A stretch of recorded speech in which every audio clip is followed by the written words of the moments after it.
This episode is brought to you by the Shop 1 in 5 Pledge and Small Business Shopping Directory. It's a commitment to make 1 in 5 of your purchases from a small business online or offline. So head to shop1in5.com to take the pledge. And friend, while you are there, check out and shop from hundreds of small businesses in the Small Business Shopping Directory. It's the go-to directory to discover, support, and shop small businesses all in one place. Head to shop1in5.com. Welcome to the Product Boss Podcast, where we help product-based businesses grow their sales and improve their strategies. Hey everyone, I want to introduce you to my co-host and biz bestie, Mina Kunlo-Sitep, an Amazon guru that has built a multi-six-figure product-based business. And introducing the other half of the Product Boss, Jacqueline Snyder. She has helped launch and grow over 500 fashion apparel and accessory brands, even one of her own. And together, we share our inventory of secret weapons that will help you dig deep and do the work it takes. Are you ready? Let's build together. Hey, Product Bosses. Did you know that every Wednesday we have a live talk show called Bosses and Breakfast, where we chat business, mindset, mom life, and everything in between? It's a really fun time and it feels like a conversation amongst friends. In fact, sometimes we have conversations that we don't necessarily know that they're going to lead to where they lead, but we get such an amazing reaction from our listeners and from our community and from our students that we actually wanted to bring it to you to hear today. Yes, our favorite thing about Bosses and Breakfast is that we get together, we get to laugh, we get to be inspired about what's happening, and we get to check in with you and re-motivate you on why you're working so hard. So join us next time. We'd love to see you there. And here's that snippet from one of our shows that got tons of positive response, where we all walked away feeling more inspired and motivated for the week. So let's jump in.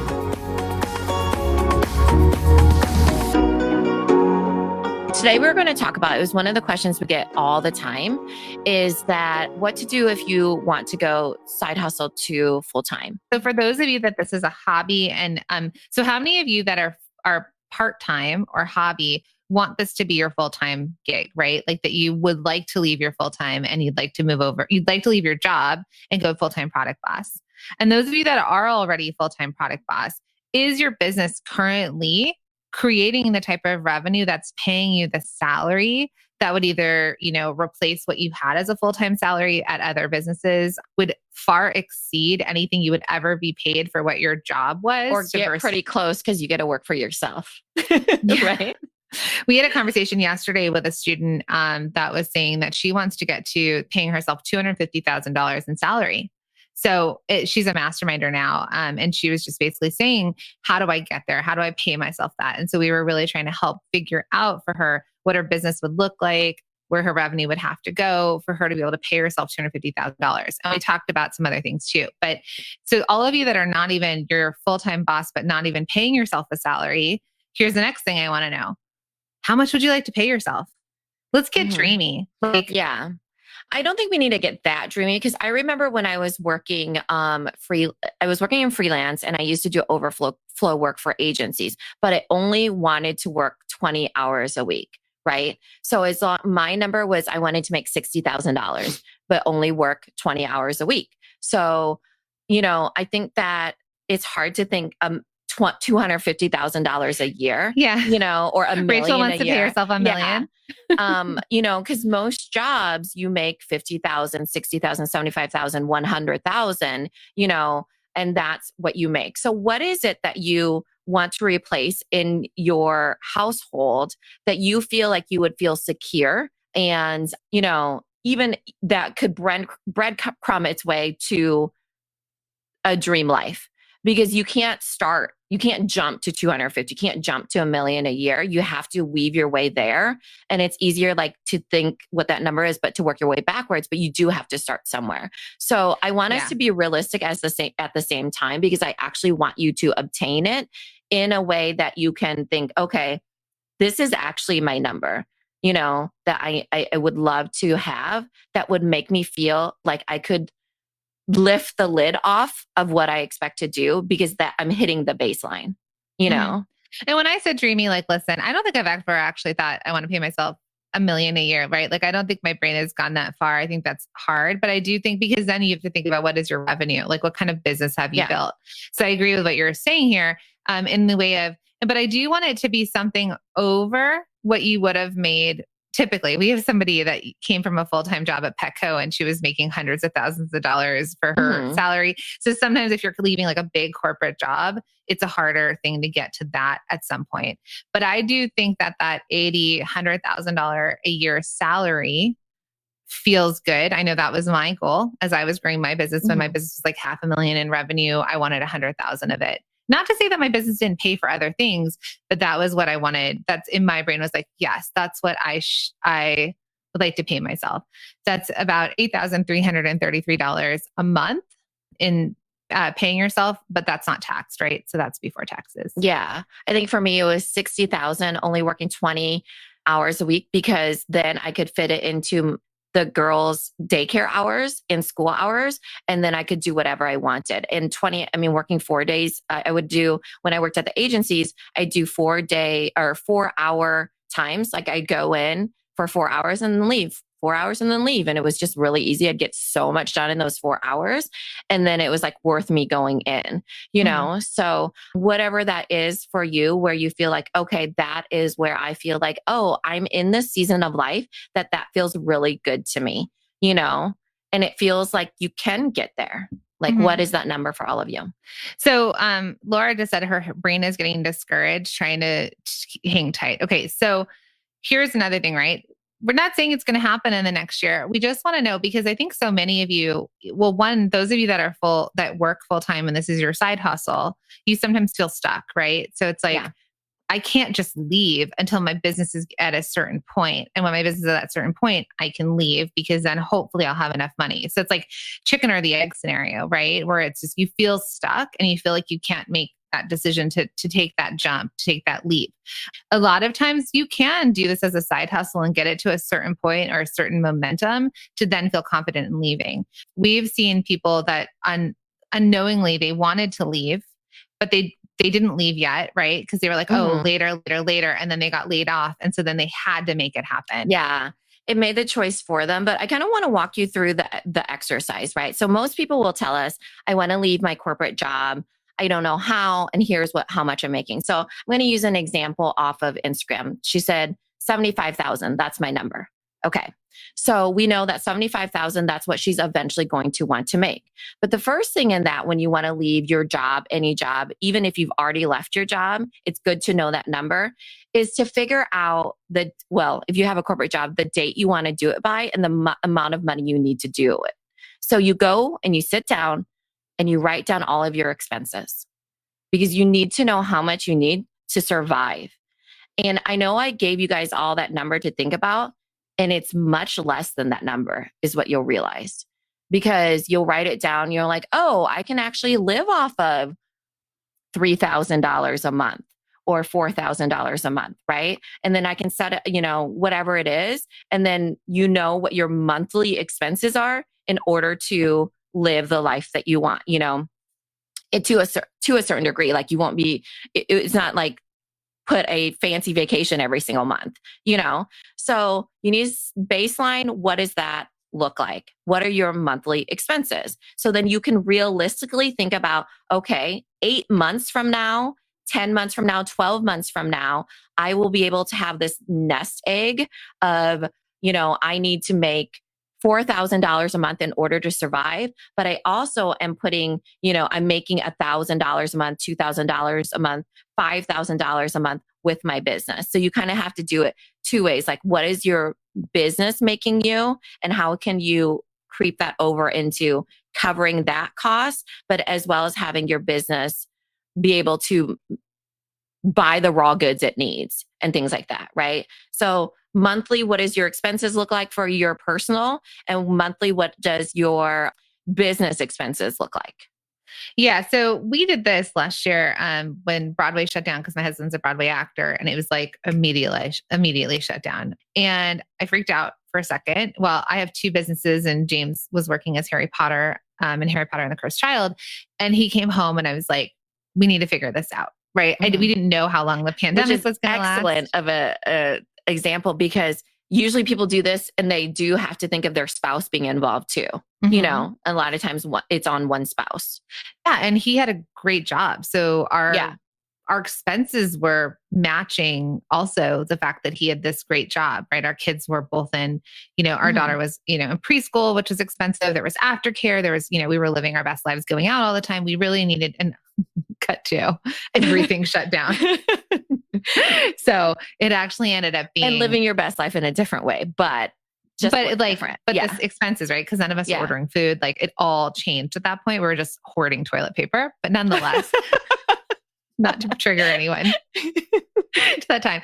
But he came home and I had a whiteboard. I literally took the whiteboard out of my office upstairs in my dining room. And I was like, what are our expenses? So we looked at, and this was like emergency, right? And I know a lot of you have gone through this too. So we said, what's our mortgage? Our insurance? How much do we estimate that we need for food a month? Like, what are our main bills? Obviously, because of COVID, gym memberships were cut out. Eventually, like, school was cut out. At that point, we were still calculating school, but there was a lot of stuff that we had calculated. And like Mina said, when we actually put it down, listen, you guys don't have to do a spreadsheet. Get out a piece of paper. Numbers don't lie. And just say, what's my bare minimum to survive? Yeah. Okay. That number was grossly under. If we cut everything out, it was grossly under anything that I thought. I thought it was at least double what it ended up being. And then I was like, okay, all right. So in my head, I was like, I just need to be able to bring in this amount of money for us not to lose our house in the middle of a pandemic, right? Thank God we did that, because cut to, but it's a year and a half plus, he still isn't back at work. He's going back soon. So if you can do that, and you could really think, and this is a good exercise for any of us. Oh, yeah. We all have these really big dreams in terms of revenue, whether or not you're working for someone else or you're working for yourself. But what do you need to pay for your personal? Then, like Mina said, what does your business need to bring in? Because we've also talked to students and alumni about this as well, where they're like, oh, it's a harder month. Like, this month isn't selling. I know a lot of people came out of the summer and it felt like sales were really slow. It should be separate. You don't want to eventually have to dip into your personal savings to pay for your business. Now, a lot of you might be doing that right now because you're not generating a revenue that's big enough or profitable enough. You're starting up. But looking at both of them separate, what's my bare minimum to keep the lights on in both? Okay. Then exactly what Mina says, you have a timeline. Okay. I'd like to leave my job in a year. In order to leave my job in a year, I need X amount to pay for life. It doesn't mean, because at that point, it doesn't mean that your business is not going to, like she said, continue to generate revenue. So let's say you're like, okay, I have a $7,000 a month overhead for my family. I need $7,000, and I'd like to have how much is your spouse contributing to? Because even when you do this, it's not like our household needs $7,000. I figured that out. Well, how much is your spouse willing to pay too? That's a lot of the scenario that happens, because even as my husband, so he hates that I say that I retired him, because I did not retire him. He went full-time product boss. He went full-time product boss, and he works for Lowell Labels full-time, but he was a pharmacist.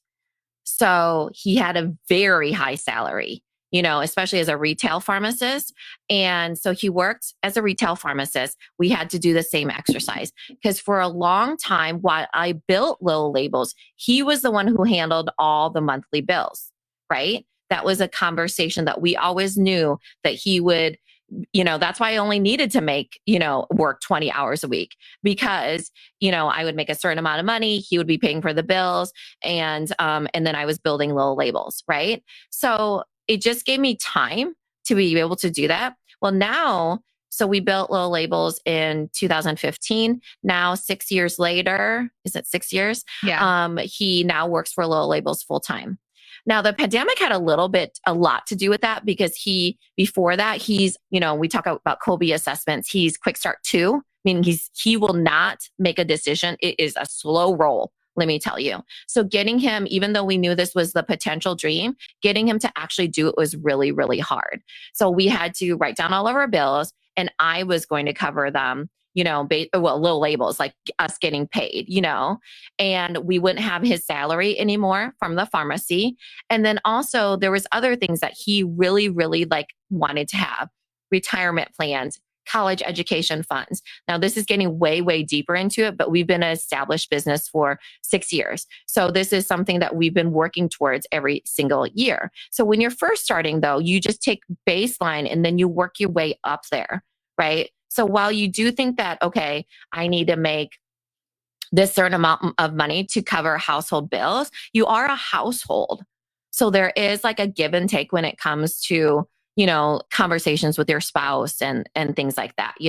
In Jacqueline's scenario, it was her, like James was working and he would contribute. So then now it's like, can you hold all the expenses yourself? Because in that case, he actually lost his job, or and got shut down. Broadway got shut down. And being married to an actor, we Yeah. go in and out of, we call it like feast or famine, right? Sometimes he's working and sometimes like someone's an artist that mentioned it over here. Sometimes he is an artist in the way of like doing things for free, doing workshops, not getting paid, but still working. So all of you are going to have your own different scenarios. Some of you are single. Some of you don't have Mhm. spouses. Some of you are single parents. Like some of you have to come up with all of this on your own where the lead time might be longer.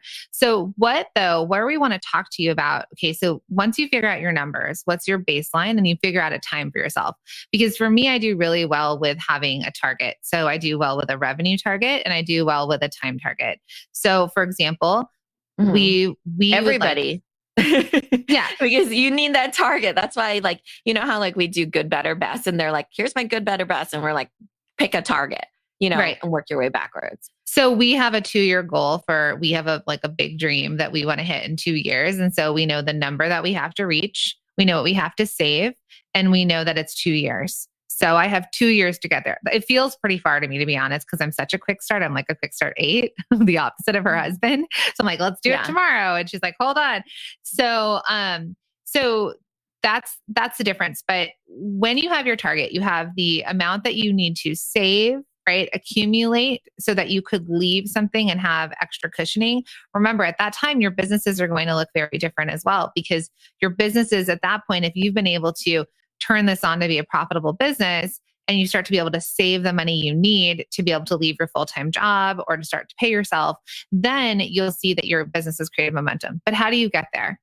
You need to be profitable, right? There needs to be sales that equal revenue with extra money left over in the end to reinvest into business, right? So what we want to get you to is break even and profitable as fast as possible for a lot of you. Who wants that? Break even and profitable.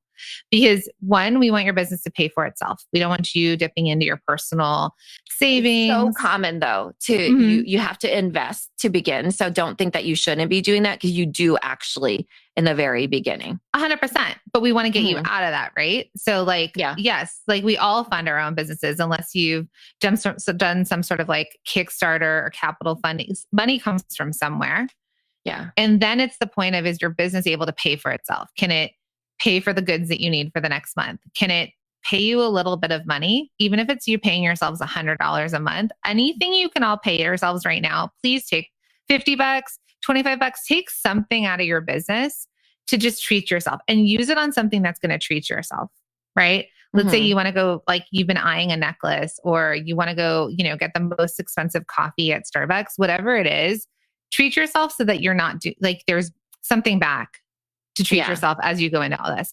But what we want you to do is we want you to get break even and profitable as fast as you can, because the profit is the part where you'll start to pay yourself. You can hire team members if you need help to continue to scale your business, right? And you can also start to create a savings, because nonetheless, you're all the business owners. I don't know how your businesses are set up, but that profit at the end of the year is still yours to do whatever you want with. Right.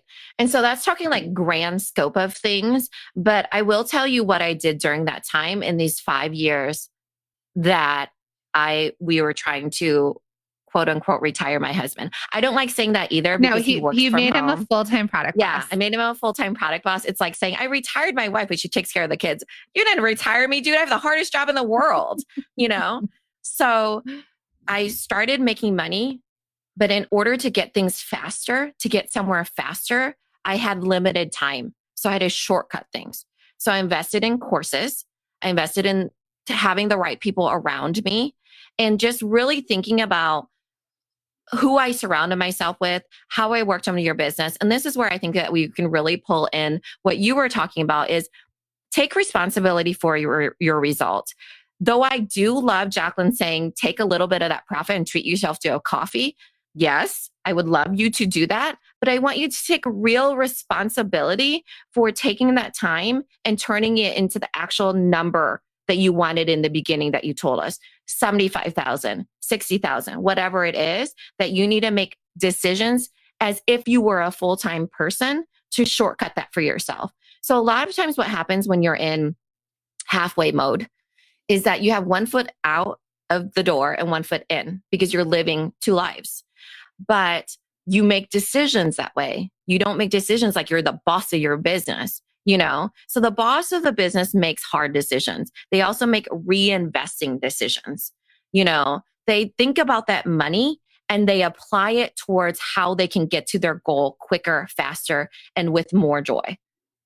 So really taking responsibility for like, okay, this was my goal. This is what I wanted. How do I actually get there in the time frame that I need to? Because now I've broken it down to see what I need to survive. And then how do I get there? So that's kind of the whole point that I want to bring up to all of you is that you are the ones that get to play around with that. Like, how exciting is that? You know, you get to play around with like what your life looks like and what you use in those hours and the money you make, what you could do with it, all of those things. So really keeping that in mind as you're doing the practical part of that, but also really you need to make big decisions in order to get big results sometimes. Well, friends, I hope you had as much fun as we did. If you want to hang out with us live, join us every Wednesday at 11 a.m. Eastern over at our Facebook page or Instagram. And if you want to hear the whole show, click on the link in our show notes and we'll see you over there. Thank you for being here and listening all the way through the Product Boss podcast. If you love our show and it has helped you in any way in your business, would you mind doing two things for us? Subscribe to the show so you never miss an episode and leave us a review. Reviews help other product entrepreneurs know that this is the place to be to grow their businesses and realize that they're not alone. And we know that you all know that a 5-star and honest review helps you sell more products to more people. So you know that your reviews help us reach more listeners around the world. Remember, what we give is what we receive, and we are all about helping each other in the Product Boss community. We are all in this together. We would be so appreciative of you if you could take the time right now to subscribe, leave a review, and even share this episode on social or someone you know so we can impact more lives. And remember, subscribing means that you will get notified each time we release a new episode so you never miss a thing. You have helped us grow and climb into the top 10 of all marketing podcasts, and together we can keep climbing. Thank you, friends. And remember, there is room at the top for all of us. This episode is brought to you by the Shop 1 in 5 Pledge and Small Business Shopping Directory. It's a commitment to make 1 in 5 of your purchases from a small business online or offline. So head to shop1in5.com to take the pledge. And friend, while you are there, check out and shop from hundreds of small businesses in the Small Business Shopping Directory. It's the go-to directory to discover, support, and shop small businesses all in one place. Head to shop1in5.com.